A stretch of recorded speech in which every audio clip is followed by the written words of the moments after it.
Saya tidak anjurkan tanam yang sulit-sulit di sini. Tanamlah yang pasti tumbuh dan pasti berhasil. Tanam kangkung perlu sekolah enggak Bapak Ibu? Tanam bayam perlu sekolah atau tidak? Cari tanaman yang tidak perlu sekolah, yang harganya murah.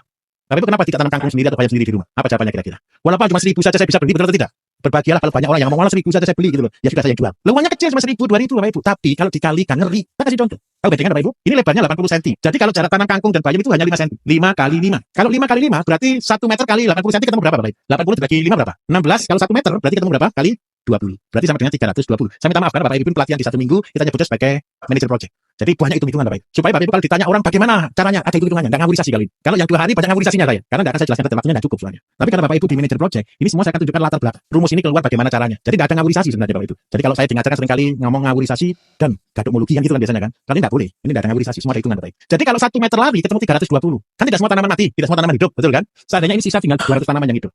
Jadi anggap probabilitasnya sekitar 60, 70%, 60, 70% bagus. Yang 30% tidak bagus. Jadi tinggal 200. Satu ikat Bapak Ibu itu paling banyak isinya adalah 10 sampai 15. Satu ikat kangkung itu 10 sampai 15 batang. Kalau seandainya satu ikat itu 10 berarti ketemu 20 ikat. Kalau seandainya satu ikat itu 1.000 berarti ketemu 20.000 per meter. Kalau cabut. Kalau potong dia lebih banyak lagi karena kalau cabut itu yang banyak akarnya. Paham saya ya? Kalau potong itu lebih kelihatan kecil tapi harus lebih banyak 15 kalau potong. Kalau seandainya lahan kita cuma 300, umurnya ini kita anggap aja 30 hari, umur kangkung cuma 24 hari, 25 hari sudah panen. 30 hari berarti sehari berapa meter Bapak Ibu? 10. Kalau kita 10 meter berarti kali 10 sama dengan 200.000. Saya minta tolong buat penghasilan harian. Loh Pak, itu kan uang kecil. Biayanya sekolah aja mahal, transportnya aja mahal. Dapat uang 1 hari cuma 200 kan kecil gitu ya. Saya minta tolong. 200 itu nyarinya susah Bapak Ibu kalau belum tahu. Yang Bapak Ibu bangun adalah sistem. Bapak Ibu mau menjadi petani yang begini tadi atau yang begini, yang lurus tapi naik, betul ya? Supaya apa Bapak Ibu? Kalau tidak bisa menciptakan pasar, jangan bertani. Nyiptakannya ke siapa Pak? Saya minta tolong. Kira-kira tetangganya Bapak Ibu semua Bapak Ibu ajari pertanian ini mau enggak jadi petani kira-kira? Enggak mau. Percayalah enggak mau. Nah, langkah pertama Bapak Ibu harus ciptakan pasar ini bagaimana? Mulai promosi. Mulai cerita, mulai dari kebun percobaan tadi ketika terima tamu, ketika terima siapa, Bapak Ibu buatkan makanan yang Bapak Ibu produksi. Sekarang sudah zamannya sosmed luar biasa, Bapak Ibu sudah deh. Bapak Ibu setiap hari apa yang dikerjakan diupload, tetangga pasti tanya, kamu ngerjain apa? Saya tanam sayur, paling pikirnya mereka, itu susah sekali tanam sayur. Nanti paling katanya coba saya beli yang gitu kan.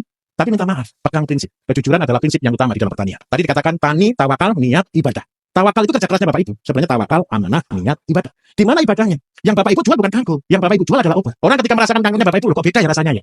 Ke badan lebih segar ya. Bapak Ibu di sini selama 1 minggu ini nanti Bapak Ibu kan makan dengan cara saya. Makan dengan pola kita. Minum jamu, makan semuanya. Percayalah. Nanti di akhir Bapak Ibu akan berkata, badan saya jauh lebih sehat. Hanya dari makanan saja. Nanti tetangganya juga sama. Selama ini orang berbisnis di sektor pertanian, yang penting saya untung, yang makan sakit juga tidak peduli kan? Yang penting saya untung kan? Percayalah, itulah yang menghambat rezeki kita.Itulah yang membuat kita dijauhkan dari rezeki yang baru. Rezeki kita Bapak Ibu di pertanian, jujur saya petani. Tapi untung banyak ditaruh semua habis kan? Akhirnya grafiknya naik turun terakhir mati. Buktinya apa? Tidak ada orang tua yang petani bilang ke anaknya, kamu harus jadi petani yang sukses. Mereka selalu berkata, kamu sekolah yang pintar supaya tidak jadi petani. Nah kalau yang pintar-pintar tidak jadi petani, yang buangan jadi petani, kapan majunya Indonesia? Tapi kalau pertanian, yang pintar-pintar masuk petani, kalkulatornya rusak. Ini gimana cara ngitungnya? Betul atau tidak? Siapa yang sudah kuliah yang kerja di pertanian di sini ada? Belum ada. Sudah kuliah ya? Sudah dikasih tanah 1 hektar kan kemarin kan? Sudah dihitung kan? Rusak tidak kalkulatornya? Oh ngaco HPP-nya. Berarti kalkulatornya kayak kalkulator yang salah itu. Begini, kalau orang sudah tahu pendidikan, bisa berhitung Bapak Ibu. Masuk dunia pertanian, kalkulatornya itu gimana cara ngitungnya gitu loh. Karena apa? Tidak ketemu. Saya dulu Bapak Ibu, pernah tahu kan?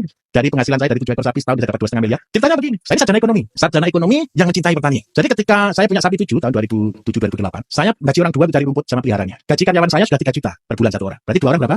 6 juta. Beli pedet itu 6 juta dapat Bapak Ibu. Tahu pedet ya? Anaknya sapi. Jadi kalau sapi 7 dihitung pakai cara apapun, enggak masuk. Itu seandainya sapi 7 tahu sapi ya Bapak Ibu ya. Sapi hitungannya itu 18. Setiap 18 bulan sekali dia beranak. Kalau kawinnya lancar. Kalau ibunya dicontek sekali enggak jadi, contek 2 kali enggak jadi sampai 4 kali berturut-turut, ya masalah, bangkrut. Jadi saya tunjukkan, saya pelihara sapi sudah paling irit di dunia sebenarnya. Pakan sapi itu cuma butuh 2 truk per ekor per tahun. Jadi saya kalau cari rumput 1 tahun itu cuma 2 truk untuk 1 tahun per ekor. Sapi saya semua betina waktu itu. Biayanya per ekor itu kurang lebih sekitar 4 juta untuk pakannya setahun sama tenaga kerja. Kalau saya hitung-hitung berarti saya itu rugi total Bapak Ibu. Karena apa? Orang tua saya ngitung, ini gajinya karyawan mau belikan pedet 1 tiap bulan dapat. Betul ya?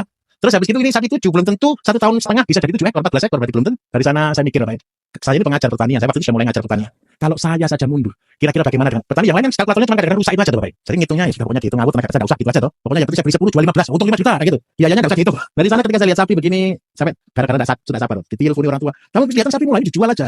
Enggak untung. Saya mikir kalau saya mundur, bagaimana saya akan bercerita tentang peternakan di Indonesia.